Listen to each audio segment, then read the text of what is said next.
നമസ്കാരം, ഇൻഫോട്ടിക്കിലേക്ക് സ്വാഗതം. നിമിഷപ്രിയയുടെ യമനിലെ അഭിഭാഷകനായ സാമുവൽ ജെറേം എന്നയാൾ സാമ്പത്തിക തട്ടിപ്പും പിരിവും നടത്തുന്ന ആളാണ് എന്ന് ആരോപിച്ച് തലാലിന്റെ സഹോദരൻ അബ്ദുൽ ഫത്താഹ് മഹദി ഫേസ്ബുക്കിൽ പോസ്റ്റിട്ടു.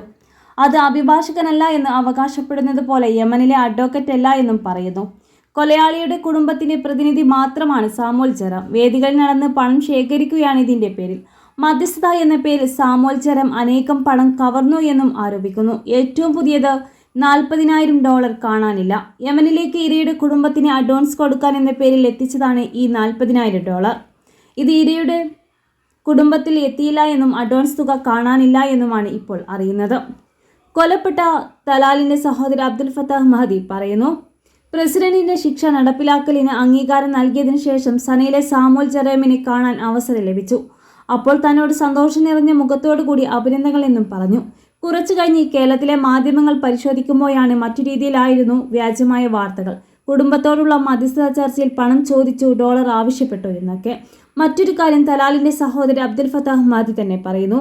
വർഷങ്ങളായി മധ്യസ്ഥത എന്ന പേരിൽ ഞങ്ങളുടെ ലക്ഷ്യം ഇവർ വ്യാപാരം ചെയ്യുകയാണ് എന്നും മധ്യസ്ഥതയ്ക്ക് അവരാരും വന്നിട്ടില്ല. മധ്യസ്ഥത എന്നത് വെറും പ്രസ്താവനകൾ മാത്രമായിരുന്നു എന്നും ഇയാളുടെ കള്ളവും വഞ്ചനയും ഞങ്ങൾ തെളിയിക്കുമെന്നും ഫേസ്ബുക്കിൽ കുറിച്ച കുറിപ്പിൽ പറയുന്നു. ഇതുമായി ബന്ധപ്പെട്ട് ദില്ലിയിലെ അഭിഭാഷകൻ സുഭാഷ് ചന്ദ്രൻ എഴുതിയ കുറിപ്പ് ഇങ്ങനെ: മരണത്തിന്റെ വ്യാപാരികൾ ഒരേ സമയം ദയ കാത്ത് കഴിയുന്ന നിമിഷയുടെ കുടുംബവും ഇരയായ ദലാൽ മഹദിയുടെ കുടുംബവും വഞ്ചിക്കപ്പെട്ടു. മനുഷ്യ ജീവൻ വെച്ചുള്ള കച്ചവടം. കൊല്ലപ്പെട്ട തലാൽ മഹദിയുടെ സഹോദരന്റെ ഫേസ്ബുക്ക് പോസ്റ്റിന്റെ ലിങ്കിൽ ഞങ്ങൾ പൂർണ്ണമായും തലാലിന്റെ കുടുംബത്തിന്റെ വികാരങ്ങളെ മാനിക്കുന്നു. തെറ്റ് ചെയ്ത സഹോദരി നിമിഷയ്ക്കു വേണ്ടി നിരുപാധികം മാപ്പിരിക്കുന്നു. സാമുവൽ ജെറേമിന്റെ അടുത്ത ആളായി പ്രവർത്തിക്കുന്നത് ചില ദില്ലി മലയാളികളാണ്. ദില്ലി മലയാളികളായ ആളുകൾ വൻതോതിൽ സോഷ്യൽ മീഡിയയിൽ പണം പിരിച്ചിരുന്നു. നിമിഷപ്രിയയ്ക്ക് വേണ്ടി ഒരു മധ്യസ്ഥ ചർച്ചയും നടത്താതെ പണം പിരിച്ചെടുക്കുകയായിരുന്നു. ഇരയുടെ കുടുംബത്തിന് അഡ്വാൻസ് എന്ന പേരിൽ പിരിച്ച പണം പോലും ഇരയുടെ വീട്ടുകാർക്ക് കൊടുത്തില്ല. ഇത്രമാത്രമല്ല, പണം നൽകാതെ ശിക്ഷയിൽ ഇളവ് നൽകി ഇരയുടെ കുടുംബത്തെ പറ്റിക്കാനായിരുന്നു ദില്ലി മലയാളി ടീം ഉൾപ്പെട്ട ചിലരുടെ നീക്കം.